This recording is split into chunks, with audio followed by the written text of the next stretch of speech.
Kita akan masuk ke hadis nomor 13 ya, dan insya Allah mungkin kemungkinan kita akan tutup ya dengan hadis nomor 14 ya, 13 dan 14. Karena nanti akan ada pasal tersendiri tentang zakat perhiasan di hadis 15-nya. Hadis ke-13 dengan sanad sahih, urutan 766 dari awal belajar berbunyi dari Abdullah bin Mas'ud radhiyallahu anhu, dia berkata, la yuqwa rajulun bikanzin fayamassu dirhamun dirhaman wala dinarun dinara yuwassa'u jilduhu hatta yudha'u kullu dinarin wa dirhamin ala hidatihi. Seseorang yang menyimpan harta yang tidak dizakatkan tidaklah disetrikakan dengan hartanya itu, di mana tiap dirham menyentuh atau menumpuk di atas dirham yang lain.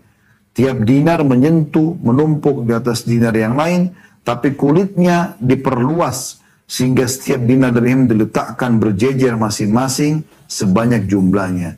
Diriwayatkan oleh At-Tabarani dan Al-Mu'jamul Kabir secara mauquf dengan sanad sahih. Mauquf artinya hanya sampai kepada sahabat. Hadis ini tidak lepas daripada penjelasan kita yang lalu ya, bahwasanya nanti orang-orang yang tidak membayar zakat hartanya, selain penjelasan tentang menjadi ular botak yang berbisa, juga ada penjelasan di hadis yang lain, itu akan dirham dan perak dan emasnya, juga hartanya dijadikan seperti itu, lempengan-lempengan api pada hari kiamat yang akan disetrikakan di lambung mereka, di dahi mereka dan di punggung mereka. Setiap kali dingin dipanaskan lagi kembali. Di hari kata Nabi SAW, lamanya 50.000 tahun. Terus begitu. Hadis ini seperti itu. Ya. Kalau ada yang mengatakan, Ustaz, lempengannya sebesar apa? Kan saya menjadi kaya raya, saya 70 tahun misalnya. Maka hadis ini menjelaskan. Ya, tidak disetrikakan kata Nabi SAW. Ya. Harta yang tidak dizakatkan itu, di mana tiap dirham menyentuh ya, dirham yang lain, atau dinar menyentuh atau menumpuk di atas dinar yang lain. Jadi bukan ini dinar emas, di atasnya dinar emas ditumpuk-tumpukin jadi lempengan nanti besar. Enggak. Diurut satu sama lain bersebelahan. Uang itu, harta itu. Sebanyak, selebar apapun, seluas apapun dia, maka di sini dikatakan oleh Nabi SAW, kecuali kulit dia nanti dilebarkan, tubuhnya dilebarkan, sampai bisa menampung seluruh harta tersebut. Masing-masing dirham dan dinarnya itu punya tempat di tubuhnya yang dipanaskan jadi lempengan-lempengan. Ya. Sehingga di sini dikatakan, yuwassa'u jilduhu hatta yudha'u kullu dinarin wa dirhamin ala hidatihi. Maka akan diluaskan ya, kulitnya, sehingga setiap dinar dan dirham itu diletakkan berjejer masing-masing sejumlah banyaknya. Berapa banyak pun. Dan masih ingat juga ini mirip dengan zakat hewan. Ya. Bagaimana orang kalau tidak mengeluarkan zakat untanya, sapinya, kambingnya, maka unta itu akan datang hari kiamat. Ya, kemudian di padang yang tandus, orang itu didudukkan oleh Allah Subhanahu Wa Taala. Lalu unta itu misalnya dia punya 1000 unta. Unta yang pertama menggigitnya dan menginjaknya, kemudian pergi. Unta yang kedua, unta yang ketiga, sampai 1000. Setelah selesai, yang nomor 1000 itu kembali menjadi nomor 1, menggigit dan menginjaknya, sampai nomor 1 kembali lagi. Terus begitu, kata Nabi SAW, di hari lamanya 50.000 tahun. Begitu juga dengan sapi dan domba yang tidak dizakatkan. Karena 3 jenis hewan ini yang dizakatkan dari jenis hewannya. Bukan uang yang dikeluarkan ya.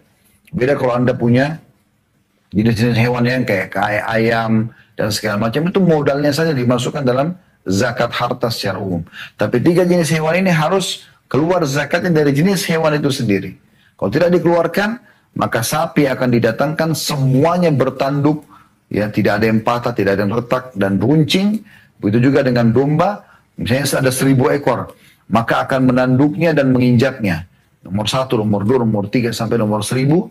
Setelah 1000 selesai, yang 1000 ini kembali menjadi nomor 1, tanduk, dan kemudian injak dia terus sampai nomor 1 itu tadi. Selesai terus begitu.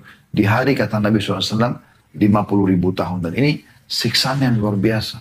Hanya untuk menumpukan harta untuk apa? Orang beriman sekali lagi, dia akan berpikir untuk membawa hartanya ke akhirat. Bukan dia tumpukan di dunia gitu ya. Dan sudah sering kita ingatkan perkataan para salaf yang mengatakan pada saat harta mereka disedekahkan. Ada di antara mereka yang mengatakan, lihatlah orang-orang miskin ini, orang-orang yang membawa harta kami. Betul-betul mereka membawa harta kami ketimbangan amal kami tanpa upah sedikit pun. Mungkin orang berpikir, oh tapi kan dia terima, dia beli makanan. Iya, makanan dan minuman dia beli, tapi nilai yang kita keluarkan, misalnya 1 juta rupiah, tidak akan berkurang. Walaupun dia pakai makan, dia pakai minum, Allah tetap akan memberikan 1 juta, bahkan dilipat gandakan menjadi 10 dan sampai 700 kali lipat. Jadi pelajaran yang bisa kita ambil dari hadis ini adalah beratnya siksaan orang yang tidak menzakati hartanya, dan siksaan tersebut adalah tubuhnya akan dibesarkan pada hari kiamat, dan kemudian akan diletakkan semua ya per dirham dan dinar dari uang dia di tubuhnya, sehingga tubuhnya akan dipenuhi dengan harta dia menjadi lempengan-lempengan api yang membakar tubuhnya. Dan ini juga dikuatkan dengan hadis yang pernah kita bahas di masalah ahli neraka ya. Kata Nabi SAW, akan ada dari umatku, dari umat Islam, karena banyak yang dosanya, naudzubillah, gitu kan, yang tubuhnya memenuhi sepertiga ya, api neraka, atau salah satu sudut api neraka, salah satu sudut api neraka, saking besarnya tubuhnya, agar lebih mudah untuk disiksa ya. Kami pernah berikan penjelasan itu ya, kenapa orang kafir atau orang ahli maksiat di neraka dibesarkan tubuhnya, agar setiap sudut tubuhnya akan merasakan sakitnya. Kalau kita ingin memukul perut semut, susah sekali karena kecil tubuhnya. Tapi kalau kita ingin memukul perut gajah, kita bahkan bisa memukul titik tertentu yang kita inginkan karena besarnya perutnya. Maka seperti itu sebab kenapa mereka dibesarkan tubuhnya, Allahu a'lam. Dengan sanad sahih, urutan 767 dari awal belajar, berbunyi dari Al-Ahnaf bin Qais, dia berkata, Jalastu ila mala'in min Quraisy, faja'a rajulun khashinu sya'ari wal-thiyabi wal-hay'ah. حتى قام عليهم فسلم ثم قال بشر الكانزين برضف يحمى عليه في نار جهنم ثم يوضع على حلمة ثدي أحدهم حتى يخرج من نضغ كتفه ويوضع على نضغ كتفه حتى يخرج من حملة ثديه يتزلزل ثم ولى فجلس إلى سارية وتبعته وجلست إليه وأنا لا أدري من هو فقلت له لا أرى القوم إلا قد كرهوا الذي قلت قال اللهم لا يعقلون شيئا قال إنهم قال إنهم لا يعقلون شيئا قال لي خليلي قلت من خليلك قال النبي صلى الله عليه وسلم dalam kurung ya Aba Dzar atubsiru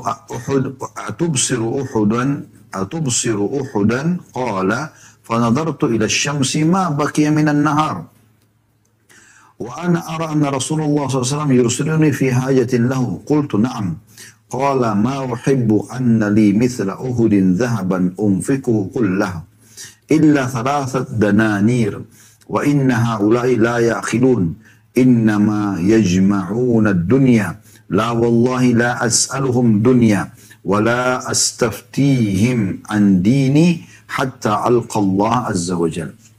Terjemahannya, kata Ahnaf bin Qais, aku duduk bersama beberapa pemuka Quraisy, lalu datanglah seseorang laki-laki berambut dan berpakaian yang kasar serta berpenampilan kumal. Dia berdiri di hadapan mereka, di hadapan orang-orang Quraisy, dan memberi salam kepada mereka. Lalu dia berkata, sampaikan berita kepada orang-orang yang tidak membayar zakat harta mereka, bahwa mereka akan disetrika dengan batu panas di neraka jahanam. Kemudian batu itu akan diletakkan di puting susu salah seorang dari mereka, sehingga ia keluar dari tengah pundaknya. Dan ia diletakkan di tengah pundaknya sehingga ia keluar dari puting susunya dengan bergejolak atau mendidih. Kemudian orang itu beranjak dan duduk bersandar ke sebuah tiang atau pohon. Aku lalu mengikutinya dan duduk di depannya, sementara aku belum tahu siapa dia. Aku berkata, menurutku mereka tidak suka apa yang Anda telah ucapkan. Maka orang itu berkata, mereka tidak mengerti sama sekali. Kekasihku berkata kepadaku. Lalu aku berkata kepadanya, siapa kekasih Anda? Dia berkata, Nabi SAW. Ya. Nabi pernah berkata, wahai Abu Dhar, dan ternyata orang ini adalah Abu Dhar, apakah kamu melihat Uhud? Maka dia berkata, lalu aku melihat kepada matahari yang tersisa dari siang hari. Sementara aku menduga bahwa Rasulullah SAW mengutusku untuk suatu keperluan. Aku menjawab, iya, aku melihat Uhud. Beliau bersabda, aku tidak ingin memiliki emas sebesar Uhud, melainkan pasti aku infakkan seluruhnya kecuali 3 dinar. Sesungguhnya mereka itu tidak mengerti, mereka hanya mengumpulkan dunia. Tidak, demi Allah, aku tidak meminta dunia kepada mereka dan aku tidak meminta fatwa kepada mereka tentang agama sehingga aku menghadap kepada Allah Azza wa Jalla. Hadis ini diriwayatkan Bukhari dan Muslim, dan dalam riwayat milik Muslim berbunyi, Bashiril kanizina bikayyi fi zuhurihim yakhruju min junubihim wa bikayyi min kibali akfaihim yakhruju min jibahihim. Qala thumma tanahha faqa'ad. Qala qultu man hadha? Qalu hadha Abu Dhar. Qala faqumtu ilayhi faqultu ma syai'un sami'tuka taqulu qubil atau kubail. Ma syai'un sami'tuka taqulu kubail. Qala ma qultu illa syai'an qad sami'tu min nabiyyihim sallallahu alaihi wasallam. Qala qultu ma taqulu fi hadzal ata? Qala khudhu fa inna fihi al-yawma ma'una fa idza kana thamanan lidinika fada'hu. Sampaikan berita ini, riwayat Imam Muslim ya. Sampaikan berita gembira kepada orang-orang yang tidak membayar zakat. Sampaikan berita ancaman kepada orang-orang yang tidak membayar zakat, bahwa punggung mereka akan disetrika sampai tembus keluar dari lambung mereka, dan disetrika dari tengkuk mereka sampai keluar dari kening mereka. Lalu orang itu berkata, lalu Ahnaf mengatakan, lalu orang itu bergeser ke samping dan duduk. Dia berkata, atau ditanyakan kepadanya, siapa orang ini? Ahnaf bertanya kepada orang-orang, siapa orang ini? Maka mereka menjawab, itu adalah Abu Dhar. Maka Ahnaf mengatakan, aku menghampiri dan berkata, apa yang baru saja Anda katakan tadi, yang mana aku mendengarkannya? Maka Abu Dhar mengatakan, aku hanya menyampaikan atau mengucapkan apa yang aku dengar dari Nabi mereka, sallallahu alaihi wasallam. Lalu Ahnaf mengatakan, apa pendapat Anda tentang pemberian ini? Maka dia menjawab, ambillah, karena pada hari ini itu bisa membantu. Jika itu adalah harga bagi agamamu, maka tinggalkanlah. Kedua riwayat ini, teman-teman sekalian, riwayat yang cukup panjang, menjelaskan tentang hukuman, sekali lagi, bagi orang yang menolak membayar zakat. Kita coba masuk rinciannya dulu. Al-Ahnaf bin Qais, lebih tepatnya dia adalah seorang sahabat Nabi. Seorang sahabat Nabi, ya. Karena memang ada riwayat yang menjelaskan Nabi SAW pernah berkata kepada Ahnaf bin Qais, ya, kalau ada dua hal yang ada dalam dirimu dicintai oleh Allah Subhanahu Wa Taala, al-hilmu wal anat, maksudnya kedewasaan dan ketenangan diri, gitu ya, tidak buru-buru mengambil keputusan. Maka kata Ahnaf, apakah itu Allah bebankan padaku, ya? Allah berikan aku atau memang aku usahakan, kata Nabi SAW, Allah berikan kepadamu. Jadi di sini pada saat dia menceritakan tentang seorang sahabat yang lain yang dia anggap dia belum pernah bertemu, yaitu Abi Dzar radhiyallahu anhu. Abi Dzar Al-Ghifari adalah sahabat Nabi yang tinggal di sukunya, suku Ghifar, ya. Dan dia masuk Islam di tangan Nabi SAW di fase Mekah. Kemudian setelah itu dia pulang ke kaumnya. Cukup lama sekali. Setelah sekian lama Nabi SAW hijrah di Madinah, baru beliau datang. Jadi memang ada kemungkinan Al-Ahnaf tidak mengenalnya walaupun sama-sama dengan sahabat Nabi. Ini kemungkinan, ya.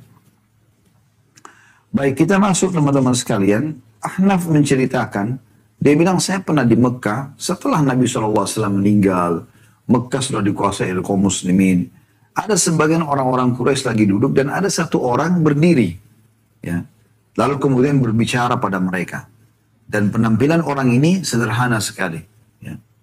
Di sini digambarkan ya, dia berambut dan berpakaian kasar, kemudian sedikit agak kumal. Ya, ini penampilan Abu Dzar radhiyallahu anhu.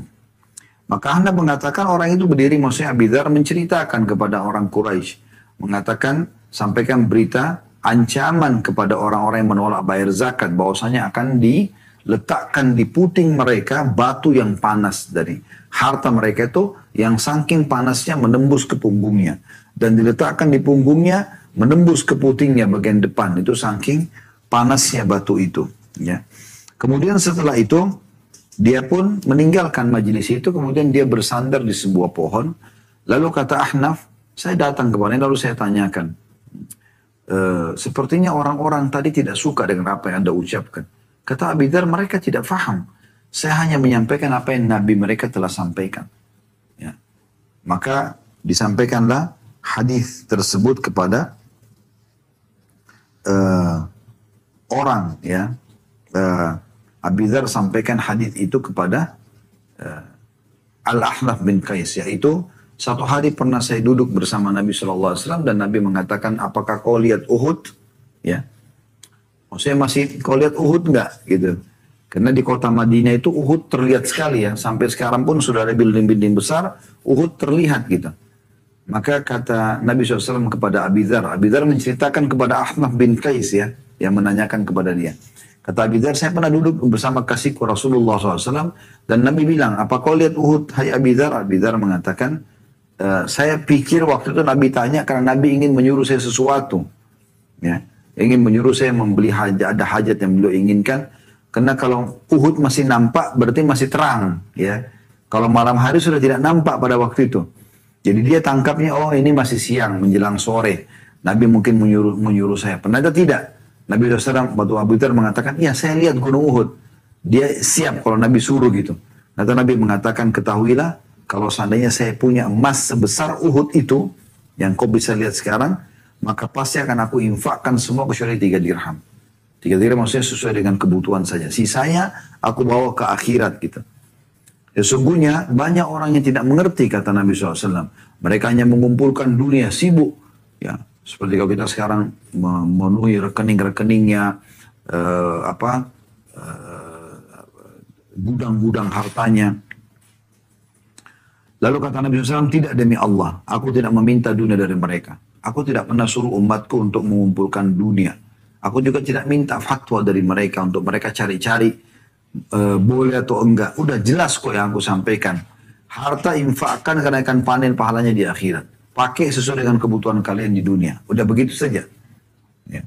Sampai kata Nabi SAW, aku bertemu dengan Allah nanti di akhirat. Artinya aku cuma jalankan ini saja. Perintah dari Allah SWT. Ini riwayat yang pertama. Riwayat yang kedua, dikatakan bahwasanya sampaikan ancaman kepada orang yang terus ya menumpuk harta dan mereka tidak menzakatinya harta tersebut dengan diletakkan ya atau disetrikakan pada punggung mereka sampai tembus ke lambung mereka. Dari punggung saking panasnya harta tersebut, lempengan-lempengan api tembus sampai ke lambung mereka dan disetrikakan di tengkuk mereka sampai keluar di kening mereka. Saking panasnya gitu. Lalu orang itu pindah, kata Ahnaf. Ini riwayat yang lain ya. Lalu orang itu sudah sampaikan kepada Quraisy, pindah mesti Abu Dzar. Lalu aku mendekati, lalu aku mengatakan kepada orang-orang, siapa orang ini? Orang mengatakan itu adalah Abu Dzar. Ya. Maka aku pun datang, anak-anak mengatakan, aku hampir, lalu aku katakan kepada dia. Gitu kan. Tadi kayaknya orang-orang tidak suka, apa tadi yang Anda bilang itu? Maka dia mengatakan, aku hanya mengucapkan apa yang aku dengar dari Nabi SAW. Yaitu, disebutkanlah hadisnya. Kalau orang yang tidak keluarkan zakat, maka akan disetrikakan di tubuh mereka dan akan menembus dari punggung ke perut mereka. Seperti dari tengkuk ke kening mereka atau ke dahi mereka. Lalu kemudian Ahnaf menanyakan, lalu bagaimana dengan pemberian-pemberian? Maksudnya, kita kan dapat nih, ada hadiah, ada sedekah. Bagaimana dengan ini? Ya. Ahnaf tanyakan kepada Abu Dzar, apakah ini masuk juga nanti akan dihisab oleh Allah? Kata Abu Dzar, tidak. Kalau itu pemberian, boleh saja. Asal tidak mengganggu agamamu. Tapi kalau sampai berhubungan dengan merusak agamamu, maka jangan kamu terima. Maka jangan kamu terima. Baik, hadis ini teman-teman memberikan pelajaran kepada kita. Yang pertama adalah beratnya ancaman bagi orang yang menolak membayar zakat. Dan bagaimana sudah dijelaskan pada pertemuan-pertemuan sebelumnya, harta mereka akan dijadikan lempengan-lempengan api dan disetrikakan ke tubuh mereka. Setiap kali dingin, maka akan dipanaskan kembali. Itu yang pertama. Yang kedua, bagaimana ya Abi Dzar sebagai seorang sahabat Nabi, dan ini seharusnya setiap umat Muhammad SAW lakukan, mengingatkan pada setiap ada kesempatan kepada orang-orang yang bisa dia ingatkan. Ya, Abi Dzar kemungkinan besar di sini mengetahui ada di antara orang yang sedang dia nasihati dari orang-orang Quraisy yang belum mengeluarkan zakat. Makanya dia fokus membahas masalah zakat. Masalah diterima atau tidak diterima itu bukan urusan kita. Tugas kita hanya menyampaikan agama Allah SWT. Ini penting. Ya, kalau target dakwah adalah penerimaan, maka kita akan kecewa kalau tidak diterima. Tapi kalau target dakwah penyampaian, maka kita akan selalu semangat untuk menyampaikan. Karena tugas kita hanya menyampaikan, dan kita yakin kalau kita ikhlas akan dibalas oleh Allah Subhanahu wa ta'ala. Kemudian yang ketiga adalah bagaimana ada anjuran selalu bersedekah. Dan bagaimana seorang muslim memprioritaskan sedekah untuk dia bawa harta tersebut ke akhirat. Makanya Nabi SAW berkata kepada Abi Dzar, apa kau lihat gunung Uhud itu? Ya, maka Abi Dzar mengatakan, iya. Kata Nabi SAW, kalau saya punya emas sebanyak itu, sebesar itu, sekian kilo gunung itu, ya besarnya, sekian kilometer maksudnya luasnya, gitu kan. Maka berapa ton emas itu? Maka semua aku akan infakkan, kecuali 3 dirham, maksudnya sesuai dengan kebutuhanku saja. Sisanya aku bawa ke akhirat. Dan aku tidak mau dari umatku selain itu saja. Aku tidak ingin mereka mengejar dunia, aku juga tidak ingin mereka mencari-cari fatwa sana-sini, seakan-akan membenarkan sikap mereka. Udah, mereka punya kebutuhan mereka, sisanya mereka bawa hartanya ke akhirat. Maka ini yang aku inginkan. Dan ini pelajaran penting, ada motivasi untuk bersedekah, Allahu a'lam. Ini bahasan kita, insya Allah kita akan masuk pertemuan akan datang, hadits nomor 15, dan di pasal ya dari bahasan bab nomor 2 ini, yaitu zakat perhiasan.